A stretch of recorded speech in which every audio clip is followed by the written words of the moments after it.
All right, the Tennessee Highway Patrol has released new body cam footage of a 2022 traffic stop of Kilmar Abrego Garcia. He is the man, you'll recall, that was mistakenly, according to the U.S. government, deported to a Salvadoran prison. Listen to this. You got a bunch of people in here, don't you? It's one for sit. Yes. Go back to work. Gotcha. Where are you working at? Where? Where? San Luis, Missouri. Missouri? Yes, sir. Gotcha. Okay. But I'm from to Maryland. So I come in front to So in the body cam footage, Garcia tells police he was driving the 8 people in his vehicle from Houston to Temple Hills, Maryland, to perform construction work. The Department of Homeland Security says he was suspected of human trafficking. He was not arrested or charged with any crime. I want to bring in Department of Justice correspondent Scott MacFarlane. Scott, so the DOJ has been trying to frame this incident as a way to justify Garcia's deportation, but we just said he wasn't charged with a crime. He wasn't charged with human trafficking. Yeah, he was issued a citation for a traffic violation after that footage was recorded. This is going to be mechanized, and to a degree has already been mechanized by the Trump administration for the second of 2 battles over Kilmar Abrego Garcia's detention. There's the legal battle, but there's also that political battle. And they have said that this video gives more evidence that this was a righteous deportation, that this was somebody who was face-to-face with law enforcement at one point.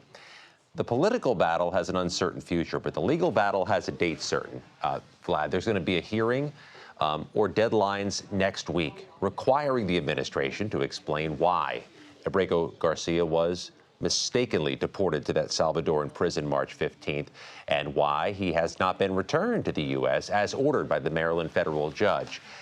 That's the legal battle, but the political battle is going to be infused by this newly obtained dash cam and body cam footage of that traffic stop some time ago.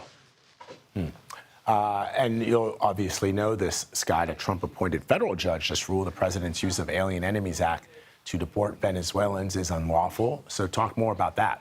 That's in Brownsville, Texas, the Southern District of Texas courthouse, where a Trump-appointed federal judge has ruled those Alien Enemies Act deportations, those 18th century emergency war power deportations, are unlawful, an overreach by the executive branch when the United States has not been invaded, according to the 36-page order from this judge.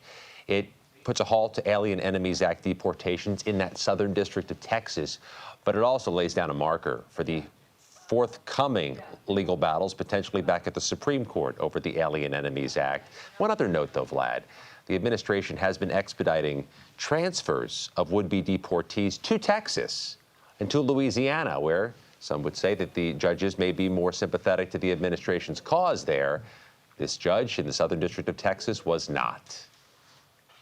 All right, Scott MacFarlane reporting from Washington for us this morning. Thank you, Scott.